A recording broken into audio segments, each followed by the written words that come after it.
자, 오늘 빵 얘기 드릴 겁니다. 빵 얘기 중에서도 CU와 빵 얘기인데, 제가 이 이슈를 한번 소개를 해드린 적이 있었어요. 근데 그 와중에 더 많은 것들이 추가가 됐고요. 뭐가요? 빵이요. 자, 그리고 결과도 좀 있는 것 같아서 그 부분들 업그레이드해서 한번 다시 말씀드리는 걸로 하겠습니다. 바로 들어가 보시죠.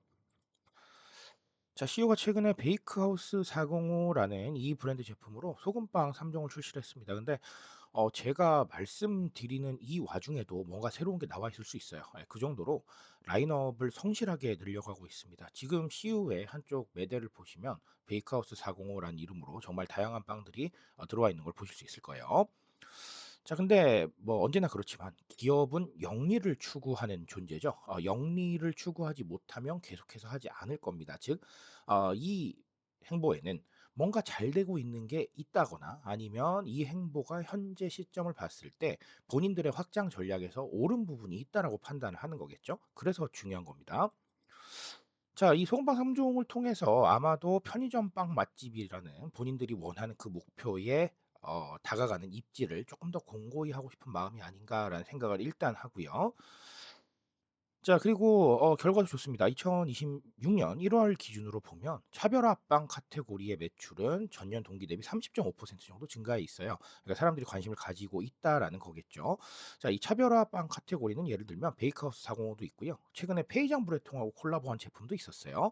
자, 그리고 가성비 제품인 올드제과라는 브랜드도 있었는데 뭐 이런 것들 다 여러 가지로 잘 나갔다라는 거고요. 이거 말고도 더 많습니다. 대표적으로 삼성 빵집과의 협업은요. 출시 열흘 기준으로 10만 개 나갔어요. 자, 근데 이것뿐만 아니라 다른 것들도 이 10만 개라는 숫자가 상당히 좀 중요해 보이는데 이 10만 개를 돌파한 제품들 정말 많았습니다. 자, 그렇다는 건 앞으로도 이런 식의 출시와 협업이 계속해서 좀 이루어질 수도 있겠다라는 예상을 할 수가 있게 되는 거죠. 자, 그러면 CU가 이렇게 소위 말해서 빵 맛집이라는 카테고리를 가져가고 싶어 하는 거 접근성에 해당하는 부분인 것 같아요. 자, 일단은 이렇게 얘기를 드립니다. 빵을 살 수 있는 곳은 많아요. 근데 가장 가까운 곳이 어딜까라고 생각을 해 보면 자, 어떤 분들은 '시키면 되잖아. 배달시키면 되잖아.' 이렇게 생각하실 수도 있는데 배달을 제외한다면 유통 채널에서는 편의점이 가장 가까워요. 그죠? 자, 근데 예전에는 편의점이 아시다시피 우리가 알고 있는 그런 정도의 빵만 팔고 있었죠. 자, 근데 CU를 비롯해서 GS도 마찬가지지만 자체적으로 브랜드를 육성하고 콜라보를 하면서 여러 가지 퀄리티가 좀 더 나은 빵들을 가지고 오기 시작했단 말이에요.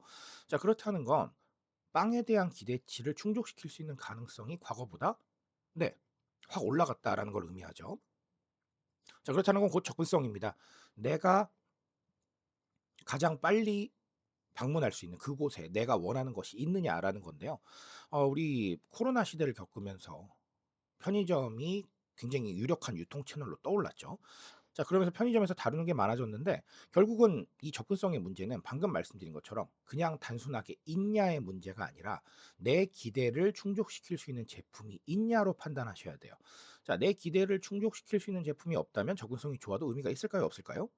네, 없습니다. 예. 그거 말고 좀 더 나은 걸 찾아서 갈 거기 때문에 그래요. 그쵸? 자, 그래서 이 접근성이라는 문제는 방금 말씀드린 대로 대중의 니즈와 가능성을 어느 정도 맞춰 주느냐, 맞춰 주지 못하느냐와 연관이 되어 있는데 현재 CU의 빵 행보는 어느 정도 맞춰 주고 있는 것 같다라고 판단합니다. 자, 그리고 CU의 이런 빵 라인업 확대, 이게 취향 소비하고도 연관이 있습니다. 자, 무슨 얘기냐면 한 번 더 말씀을 드릴게요. 예전에 편의점에 빵을 사러 가면 우리가 알고 있는 그런 제품들만 있었어요. 그 제품들이 나쁘다는 게 아니라 너무 익숙하다는 거예요. 자, 그러니까 내 취향에 만족시킬 수 있는 제품을 찾는 건 사실은 좀 어려웠을 수도 있겠다. 항상 비슷한 라인업이니까요. 자, 하지만 지금 CU는 콜라보를 통해서 여러 가지 IP를 가져오고 있고요. 자, 그리고 그 IP마다 제품의 특색이 상당히 좀 차별화되어 있어요.